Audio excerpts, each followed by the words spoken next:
Hello everyone, welcome to our channel Hello Study Easy. Myself Seema Yadav and today we are going to continue chapter number 19, A Seed Tells a Farmer Story of EVS class 5th. And today we are going to start from page number 179 and here project work is given. So let's start. What questions come to your mind about farmers and farming? आपके mind में farmers से related और farming से related क्या question आते हैं? Write some questions in your group and ask a farmer. ये सभी क्वेश्चन आपको ग्रुप में लिखना है और फार्मर से पूछना है जो आपके माइंड में क्वेश्चंस आ रहे हैं. For example, how many crops do they grow in a year? एक साल में वो कितने तरह की फसल उगाते हैं? Which crop need how much water? और किस फसल में कितना पानी चाहिए? Visit a farm near your area. आपके आसपास अगर कोई खेत है तो आप वहाँ पे जाइए, देखिए. Observe and talk to the people there, write a report. और वहाँ के लोगों से बात कीजिए खेती के बारे में, कौन सी फसल उगाते हैं उसके बारे में, है ना. और फिर एक रिपोर्ट लिखिए. Read the report on page 180 by a group of class 5th student who went to visit Bhaskar bhai farm. आपको एक स्टूडेंट जो क्लास 5th के हैं उसकी रिपोर्ट दी गई है जो किसके खेत पे गए थे? भास्कर भाई के. भास्कर भाई जो हैं उनके फार्म पे गए, खेतों पे गए और फिर उन्होंने ये बच्चे ने रिपोर्ट लिखी है. ओके, ये देखो. चलिए हम ये पढ़ते हैं रिपोर्ट. भास्कर भाई फार्म यानी भास्कर भाई के खेत की रिपोर्ट है ये, जो कहाँ है? डेहरी विलेज, गुजरात में. ओके, सो चलिए पढ़ते हैं. As he entered his farm, as we enter, जैसे ही हमने खेत में एंटर किया, we were surprised, हम सरप्राइज थे.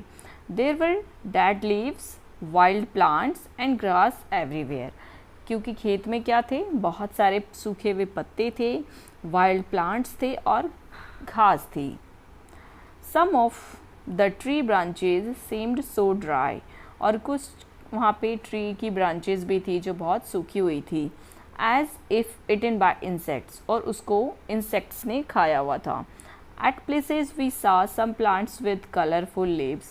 और फिर एक जगह पे इन्होंने क्या देखा? कलरफुल लीव्स देखा.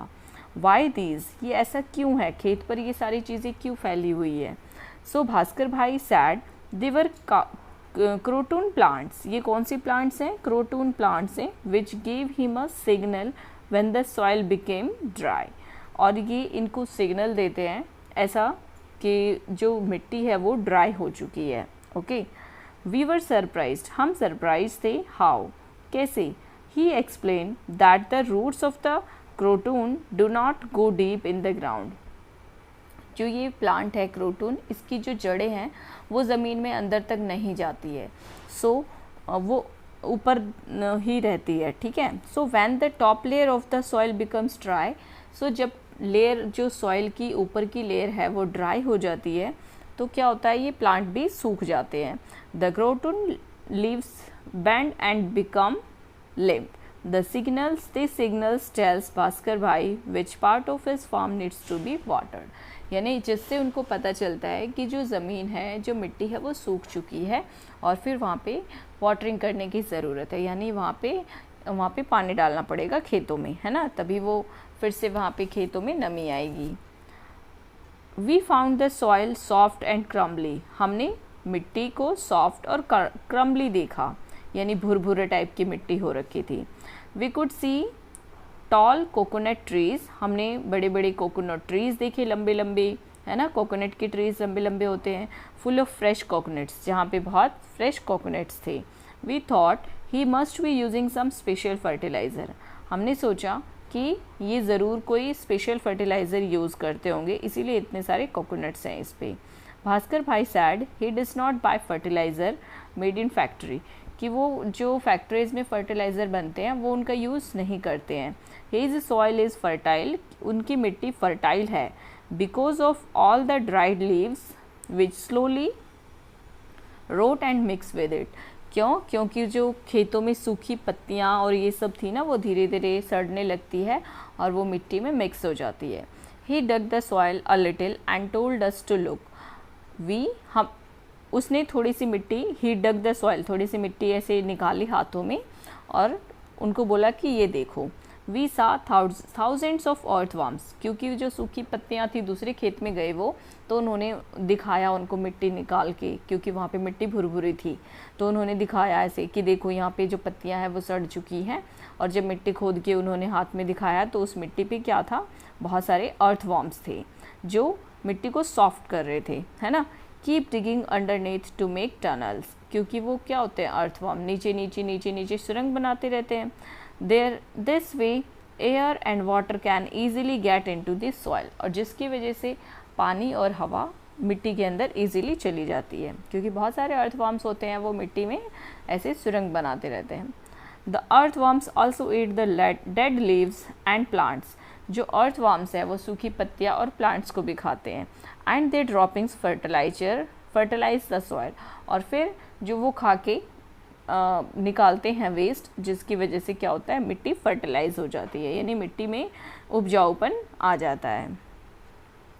Praveen told us about his uncle in the city, Praveen ने अपने अंकल के बारे में बताया जो सिटी में थे। Who has dug a pit in his garden, उन्होंने गार्डन में एक पिट खुदवाया था, गड्ढा।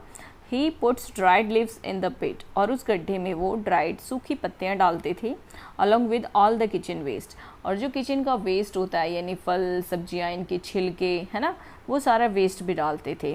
Peels of vegetable and fruit, left over food, ये सब डाल देते थे उस पिट में।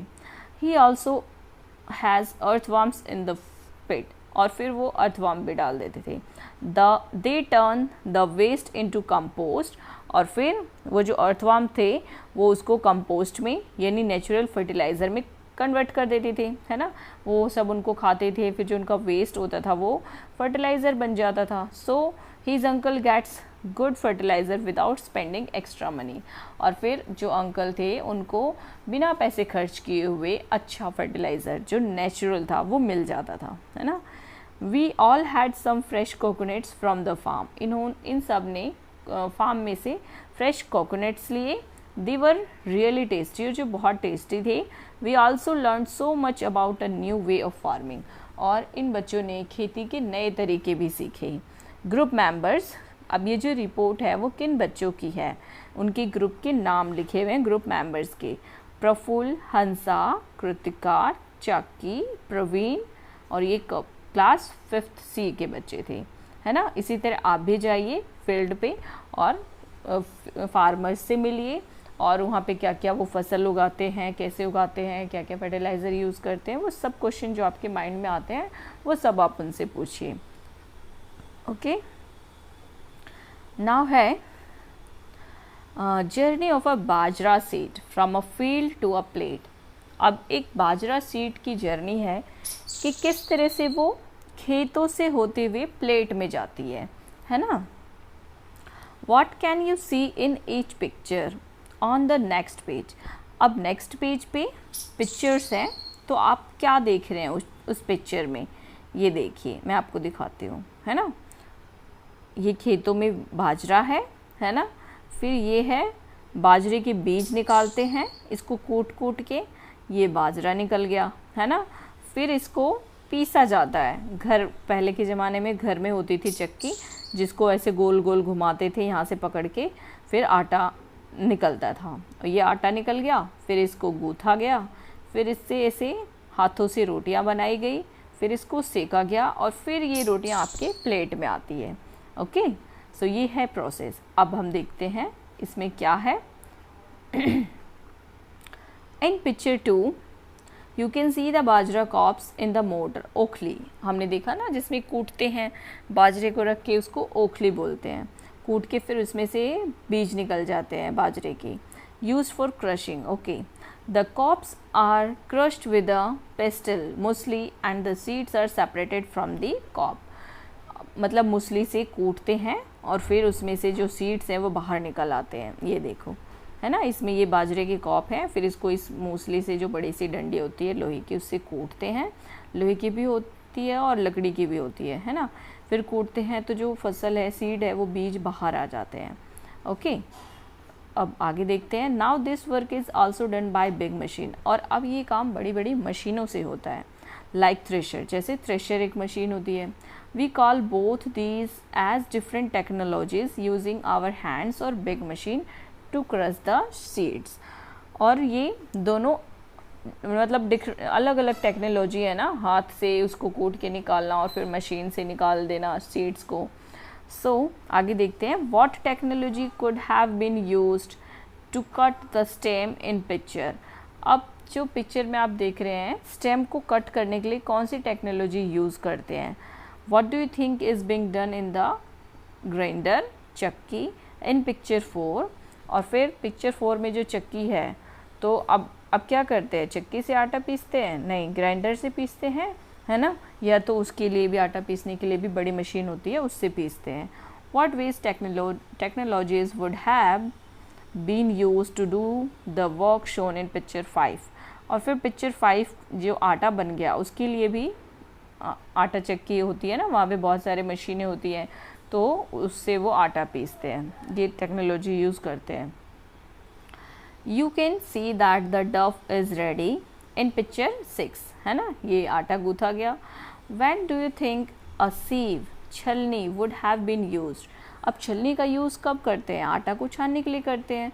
Discuss each step in detail in any language you wish to use, यानी आप अपनी लैंग्वेज में इस यूज़ कर सकते हैं, किसी भी लैंग्वेज का यूज़ करके डिस्कस कर सकते हैं कि ये प्रोसेस क्या हुआ, कैसे हुआ, है ना।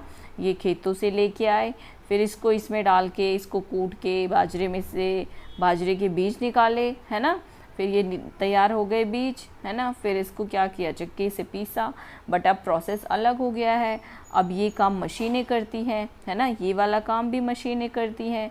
फिर आटे को छानने का काम छलने से किया जाता है। ओके, अब देखते हैं, चलिए आगे। व्हाट वी हैव लर्नड, अब हम यहाँ पे क्वेश्चन है कि हमने क्या सीखा। There have been many changes over time in our food, यानी हमारी फूड में बहुत चेंज आ गया है पहले के according. What can this mean, इसका क्या मतलब हो सकता है? Use the seed story and what you know from your elders to explain. तो देखो, हमारे खाने में तो बहुत सारे चेंजेस आ ही गए हैं ना। एक्चुअली में हमने देखा अभी पिक्चर में कि पहले के टाइम पे कैसे हमारी प्लेट में रोटियाँ आती थी और अब कैसे हमारी प्लेट में रोटी आती है। तो प्रोसेस जो है वो चेंज हो चुका है ना। आप अपने घर में एल्डर्स के साथ भी ये चीज़ डिस्कस कर सकते हैं कि पहले क्या करते थे, कैसे करते थे और अब क्या होता है। Okay, What would happen if all the farmers were to use only one kind of seed and grow only one kind of crop?